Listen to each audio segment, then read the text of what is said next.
Good morning. I'm Anna Marie de la Vega. This is Focus. Thank you for joining us today. We've got a couple of guests that we're going to talk to about a very exciting event. It's Making Strides Against Breast Cancer. We have some survivors in the room, and they're called the Faces of Hope. Why is that? To share our story and let people know that, it's not always as bad as you think it is. There are people who have survived and lived through it and have lives just as normal as they were before they got diagnosed. Wow, that's great. So this is Nicole Ramey. Yes. One of our Faces of Hope that we'll be talking to today. Just tell us a little about yourself. You have an interesting, your whole life just sounds like it's interesting and full. What's going on? So, as I said, my name is Nicole Ramey. I am number 9 of 10 kids. I'm actually a twin, just a regular person. I was diagnosed in 2019. Mm-hmm. I actually have a twin sister who was diagnosed in 2012. And there is a sister that's 10 years older than us who was diagnosed in 2021. So 3 of the 10 siblings have been diagnosed with cancer. Yes. When your twin sister was diagnosed, what did that mean to you? Did your doctors say anything? Did her doctors say anything? Were they like, okay, this is your twin? Actually, no. They're saying it's not even hereditary. Oh, wow. It was sort of devastating when she actually was diagnosed. It was just something we wasn't prepared for, I guess you could say. Mm-hmm. We never are. Yeah. But who knew 7 years later that I would also be diagnosed and it still not be hereditary. Oh, wow. See, that's just crazy how it works, that we still don't know all of this stuff. Right, and no signs whatsoever. I was going to a normal annual mammogram, and they found it. Mm-hmm. She actually skipped a year, and they found it the next year. So it's really no consistency to it, I guess you could say. Yeah. It's just, I guess some people say unfortunate, but it seems like a lot. Oh. I mean, like in the same family, I know you guys are probably like, absolutely. Wait. Absolutely. I mean, it was just mind-boggling, especially after the third sister. Now, how do you mind saying like how old was your sister when she was diagnosed? My first sister, she was diagnosed at 42. That seems very young. Is that pretty rare still for a younger woman to be diagnosed? It seems like older. I think it's maybe 50. Mm-hmm. But I'm not for sure about that. Kind of usually. Yeah, because I was 48. And as I said, my older sister is 10 years older than we are. Oh. So. Yeah. See, we do tend to hear about it more in older ladies. Yeah. And then when you hear somebody who's very young being diagnosed, it's probably more of a shock, isn't it? Yeah, yeah. It's not even something that had been on your radar. I mean, no, because I had been getting my mammograms for years. I mean, so to be diagnosed was kind of devastating at first. I mean, I couldn't even wrap my head around, what to do. What am I supposed to do? Right. Somebody told you. Who told you? Your doctor? Actually, the doctor who did the mammogram? Not the mammogram, the biopsy actually called. Okay. And informed me. I literally was just like, I couldn't even grasp what she had said. Mm-hmm. And not 5 minutes later, my PCP called to give me the same information. So I was like, okay, this is really something I need to figure out how to go about doing what I need to do. Yeah. I mean, because it was really, really, I was just thrown off by the whole thing. You kind of go into a fog, didn't you? Believe it or not, I think I was in a fog for the whole first year. I mean, I tried not to focus too much on it because I didn't want to think about it a lot. And I'm also kind of glad that my doctor didn't give me like a stage, because had I had that, I probably would have focused more on the stage, the number, and not trying to get better and trying to figure out what I needed to do. Oh. Yeah, I was never told what the actual stage was. So I was very thankful for that, because I did not want to focus on that during my whole time of just going through. Get this out of me. Get it done, right? Yeah, pretty much. I mean, but my support system was really great. my brothers and sisters, my husband, my child, you know, even had her school praying for me. So it was kind of devastating, but I knew that no matter what I went through, I was going to be okay because of my support system. Wow. And my church family. I was going to say, that's some strong faith. And yeah. I never once thought that I wouldn't be here. Yeah. But it was just the fact of having to go through the process. But I learned a lot. I'm stronger than what I thought I was. So walk me through kind of the process. Walk people through so they know what we're talking about when we say you should come out to the Making Strides Walk. You should make a donation to the American Cancer Society because they have a lot of information, they have guidance and help and things like that. But what did you go through? Like first thoughts, then first steps, all of that, because you don't know. Right. As I said, my first step was really, I was devastated. Didn't know how I was going to relay the information to my family. I needed to find a doctor, a surgeon. Mm-hmm. How did you relay the information to your family?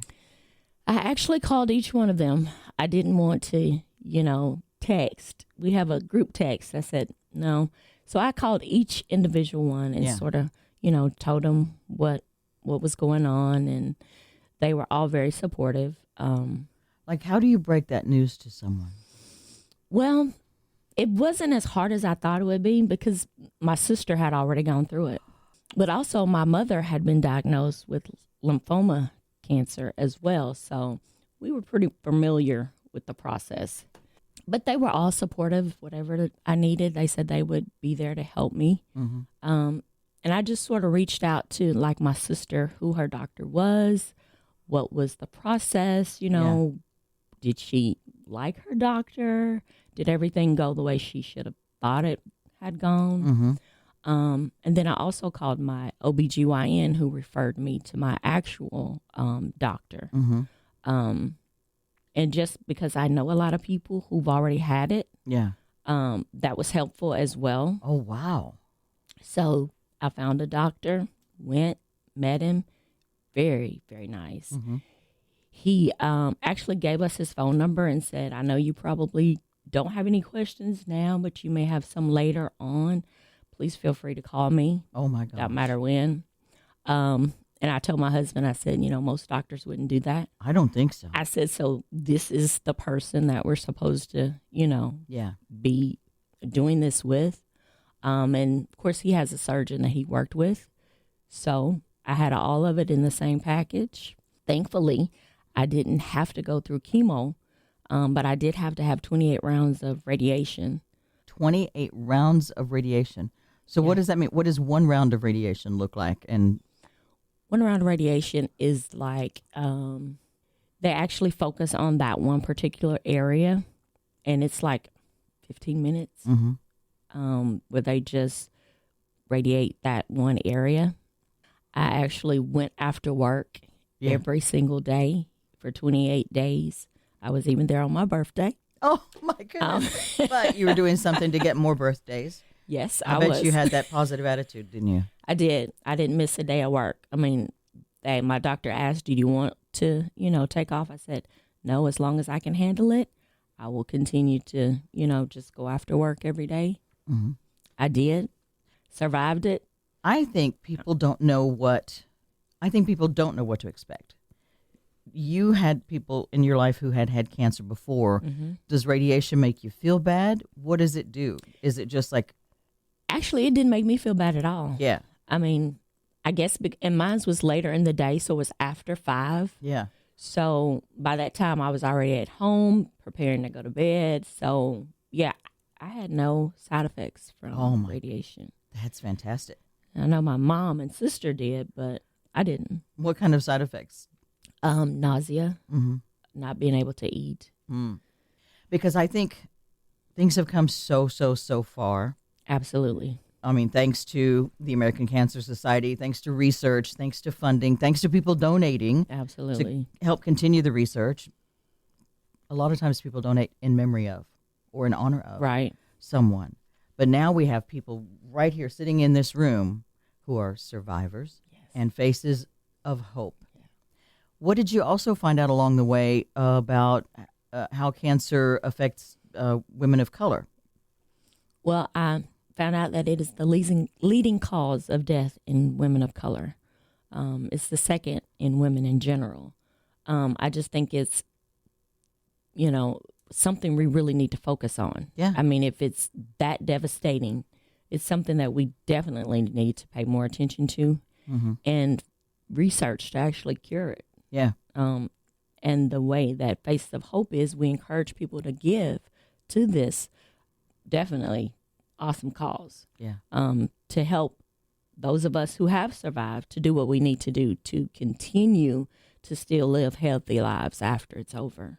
Were you able to use any of the services from the American Cancer Society? Were they able to help, or did you kind of get through this with your friends and support group and family and then find out, this is a cause that's kind of helped get us this far? Well, I knew about it, but I didn't know to the extent that they help people. Yeah. Like for rides and medicine. See, I didn't know any of that. Yeah. But So that's why we're spreading the word. right. I mean, they do a whole lot of things Yeah. that I wasn't aware of when I was going through. Yeah. Even though I was familiar and I had been to the walks before because of my mother, Oh, wow. I didn't really use the services. Yeah. Because I had insurance and I was just really, as I said, in a cloud for a whole year. So I was really trying not to focus too much on it, just to stay healthy and do what I needed to survive, basically. Did you change your lifestyle, Nicole? I did. I work out now 4 or 5 times a week. I try to make sure that what I'm eating is what I need to be eating. I know sometimes that's kind of difficult because there's a lot of good stuff out there. But yeah, I make sure I do all of that. I still go get my preventive care, all of that. I haven't been back to my doctor because I'm past my 5 years and I'm not taking any medicine now. Wow. So that's great. Take vitamins every day. Yeah. Yeah, I just try to make sure it doesn't happen again. And that nobody else has to call everybody in their family and tell them. What did you say? What were the words you said? I basically called and said, I've been diagnosed with breast cancer. I said, I don't know what stage. I said, but I know that I can get through it, and just pray for me to make sure that, I do what's necessary to make sure that I, get through it. What are you feeling right now? Thankful. Yeah. Grateful that even though I did go through it, it's made me a better person. And I understand now, not just breast cancer, but cancer in general, and that it is a worthy cause that we really need to focus more on in trying to figure out, a cure. Yeah. Continue to support the research. Absolutely. And continue to support a group that will help when people don't have a support system like you did. Absolutely. Who need the rides and need to figure out how to get what they need and what the next step is. Yes. And that's partly why we're doing this today, is like to let people know in advance, because the odds are somebody listening will hear that diagnosis. Yeah. And we want you to know in advance that there's some help. Absolutely. Any final thing that you would like to add that I've neglected to mention or to ask about? Anything you want to just say from your heart to whoever's listening right now? To just basically make sure you're doing your preventive care, because catching it early does help. And know that the Faces of Hope is there to help and support in any way they can. Just be vigilant about your health in general. Now, Nicole, we're going to have you scooch out of that hot seat chair and get our next guest on and have her share her story.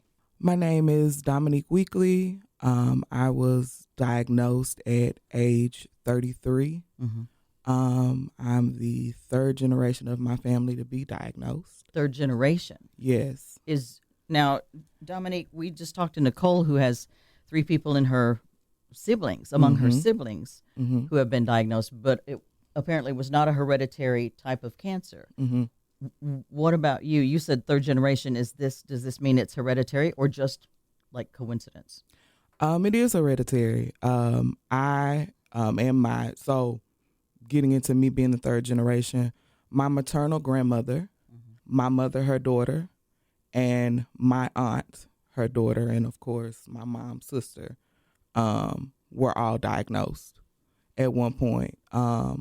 My mom was tested and does have the BRCA1, I believe it is, mutation, which basically indicates that it is an hereditary thing for us. I too was tested and also have that same BRCA1 mutation as well. And does that mean that you have the risk, or that you will get it? What does that mean? So my risk is considerably, or my risk was, because we are post, my risk was considerably higher than someone who it's not hereditary for. Also from an age standpoint, younger. My mom was 29 when she was diagnosed. Whoa. I was 33.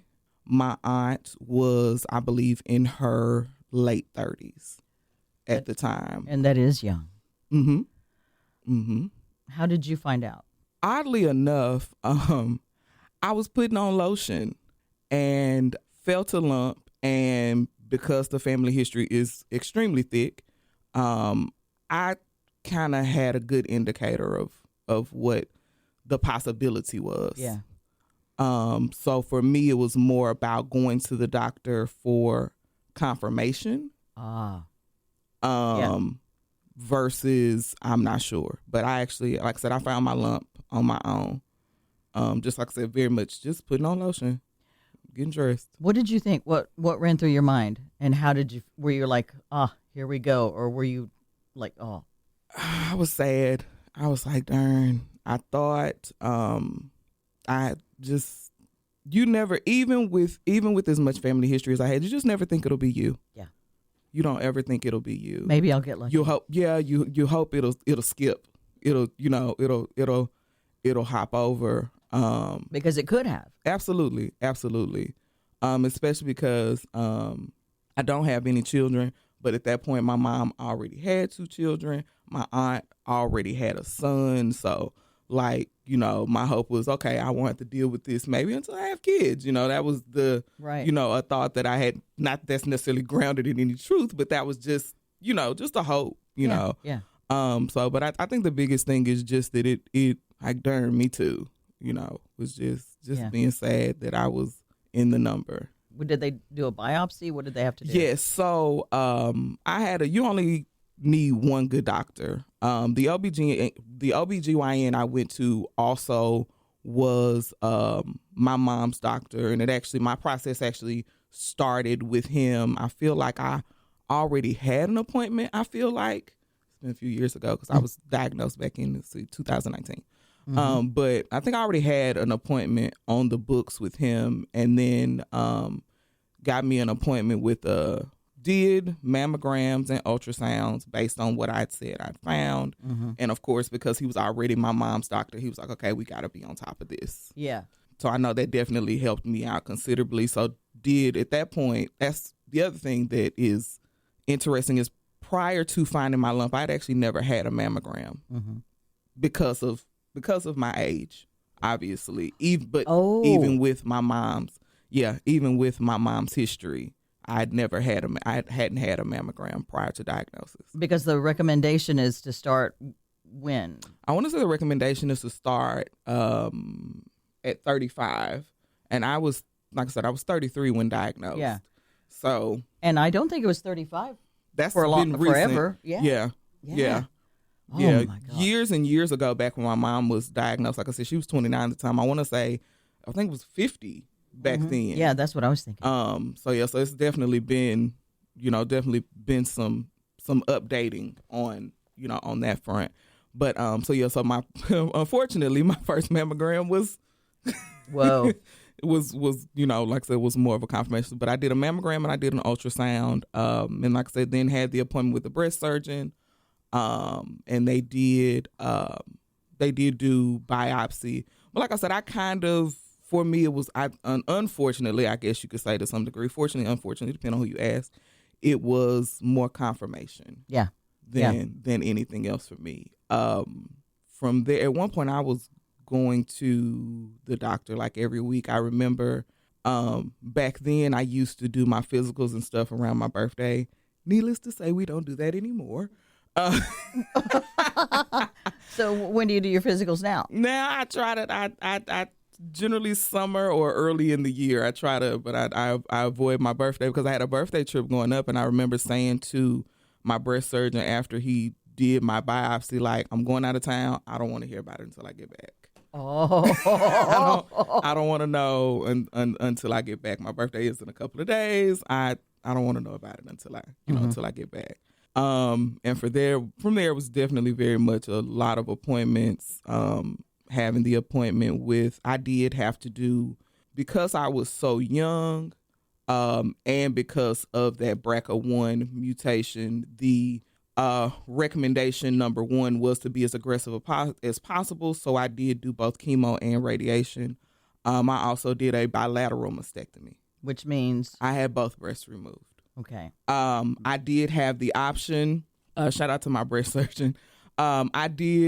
He presented it in a way of, you can do this thing, but I don't recommend it. He said, we can absolutely just remove the breast that, actually has the cancer, Right. which was my right side for me. He was like, but there is a 70% chance because of your genetic history of it occurring in your left breast. Oh, wow. A lot of my friends reminded me years and years before this. I'd always said, if I ever get a diagnosis, I'm going to get them both removed. Mm-hmm. Because in my mind, it didn't make sense to hold on to something that could possibly be killing me. Yeah. Oh, yeah. It didn't make sense, especially because from a family history standpoint, my mother had both her breasts removed. My mom's in her early 60s and has not had any cancer-related complications since that time. My aunt, on the other hand, is no longer with us, and my aunt made the choice to keep her breast. That had to probably help your decision, didn't it? It did. It really did. Gosh, what a hard decision, because our bodies are sexualized. Big boobs mean this and that, and people get special treatment, special things in their lives based on what their body looks like. Mm-hmm. What a hard decision, or was it a hard decision at this point? In the I'm not going to say that it was easy, but in the grand scheme of, if I don't, I could very well have to do all of this all over again. Mm-hmm. At the very least. At the very least, I could have to do this all over again. It was made easier than it could have been otherwise. I see it that way. Did you have a support group? Absolutely.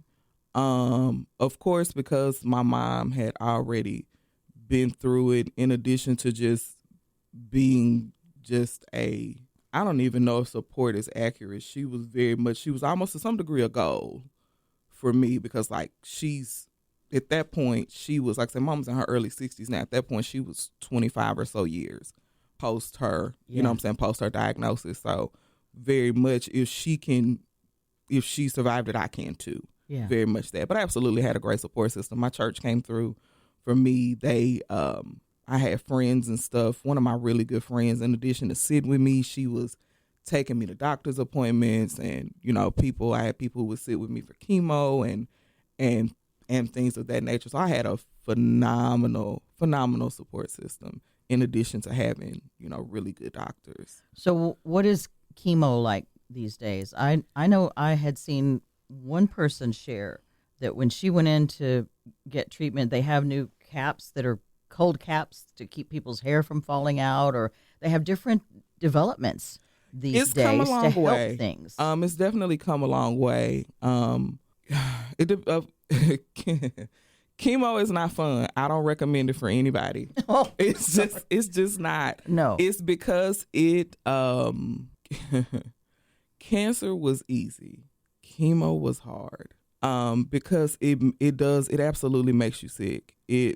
All of the things I I asked my oncologist for a list of side effects based on what she had decided for my chemo plan. And she was like, I don't want to give it to you. And I was like, why not?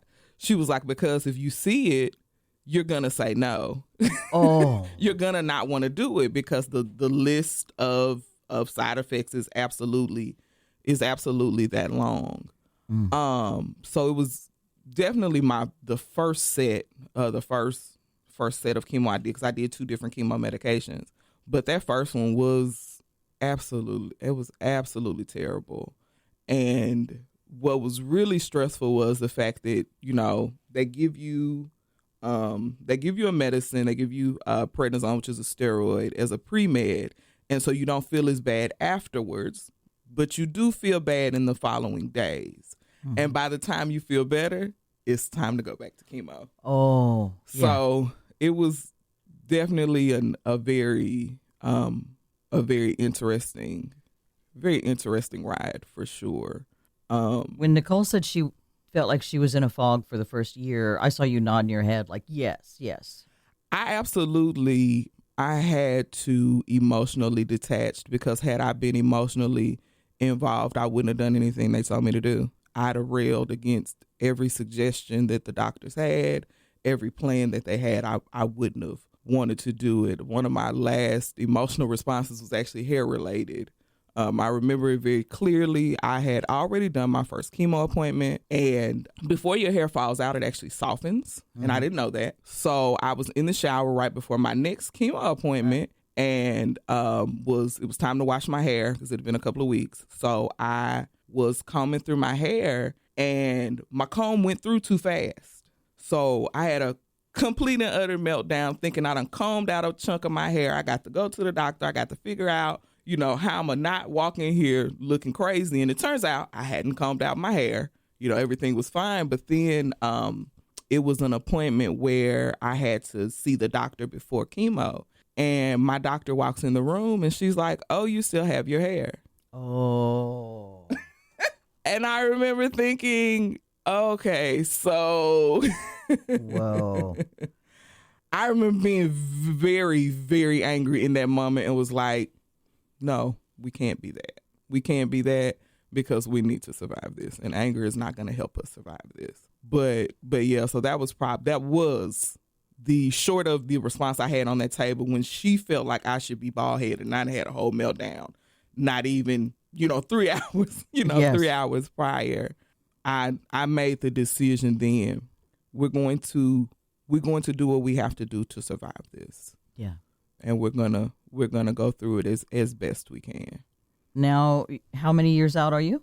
I am, technically speaking, by the time I was diagnosed, I was 34. Mm-hmm. I'm 40 now. Mm-hmm. So what's that? 2019. That's what, 6 or so, 6 and some change, almost 7 years. What would you like to say to people, to someone who's listening? Because as a face of hope, that's what you guys were here for today, to say you did it. Fortunately, you both knew somebody who had done it. But if someone gets diagnosed and they don't know somebody who's done it, who's survived it, who's living life again, what would you like to say to somebody, like, from your heart? Cancer is not the death sentence it used to be. I think we can leave it right there. And part of the reason it's not, though, is that we have events like Making Strides Against Breast Cancer. We have the American Cancer Society raising money, helping people, helping fund research, and helping get things better for all of us. Thank you. Thank you, ladies, for joining me. We're going to put some more information and links on our Focus Facebook page. Please make sure you join us again next week. I'm Anna Marie. That's Focus.